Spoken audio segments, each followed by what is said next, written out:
Bonjour à tous, on commence ce tour de la presse sportive par la belle victoire de l'équipe de France féminine hier lors de la deuxième journée de la phase de groupe de la Coupe du Monde. Les Bleus se sont imposés au mental comme l'écrit le journal L'équipe 2-1 face à la Norvège. Une victoire dans la douleur qui leur ouvre la porte des huitièmes de finale, le tout dans une superbe ambiance à Nice. D'ailleurs, le quotidien local Nice Matin revient sur cette belle soirée. C'était la fête à la maison pour le média. Dans l'autre match du groupe hier après-midi, le Nigeria a battu la Corée du Sud 2-0. Et dans la poule B, le choc Allemagne-Espagne a accouché d'une victoire des Allemands d'1-0. Pour Kicker, c'est donc direction les huitièmes de finale avec un parcours dégagé selon le média. En revanche, déception en Espagne où le journal El País écrit que la Roja s'est condamnée toute seule à cause de son manque d'efficacité. On reste en Espagne où l'événement d'hier chez les hommes c'était la présentation officielle à la presse et aux supporters du Real Madrid de Luka Jovic. Le Serbe a déclaré son bonheur de rejoindre le club espagnol en indiquant que petit, il dormait déjà avec un maillot du Real sur le dos. Florentino Pérez lui a promis aux socios de réagir avec force la saison prochaine et de retrouver les titres comme l'écrit Marca sur sa une ce matin.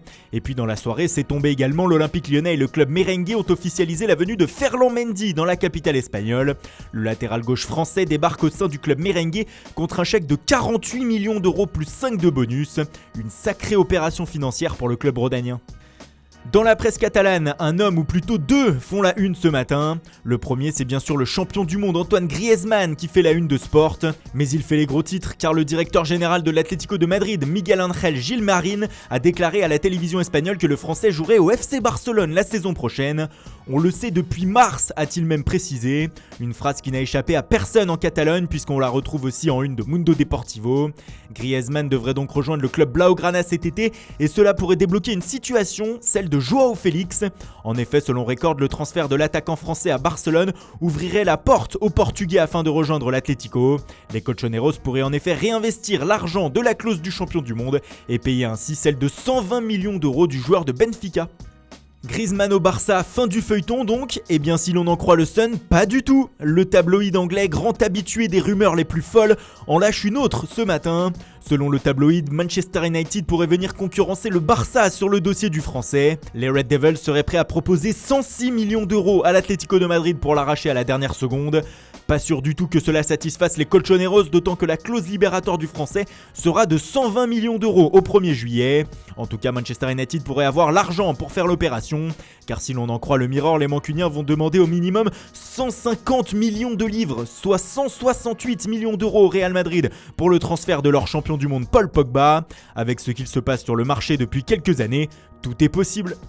Après United, parlons de l'autre club de Manchester City, et c'est son coach Pep Guardiola qui fait la une de Tuttosport. Selon le média italien, l'Espagnol va bien rester encore quelques années sur le banc des Citizens, et surtout il est tout proche de shipper Joao Cancelo à la Juventus Turin.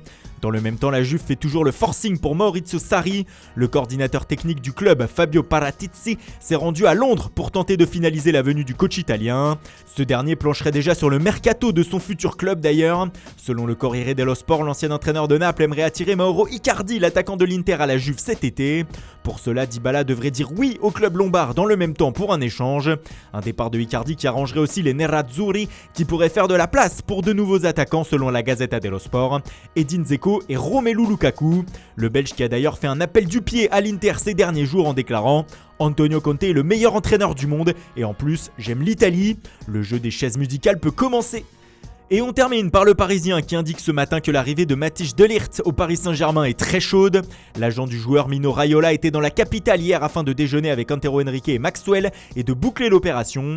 Tout ceci serait en bonne voie selon le média et ce serait un sacré coup réalisé par le PSG qui coifferait au poteau le FC Barcelone sur le défenseur de l'Ajax, l'un des plus prometteurs au monde. Voilà, c'est tout pour ce matin, merci pour votre fidélité, bonne journée à tous et rendez-vous dès ce soir pour un nouveau journal du Mercato.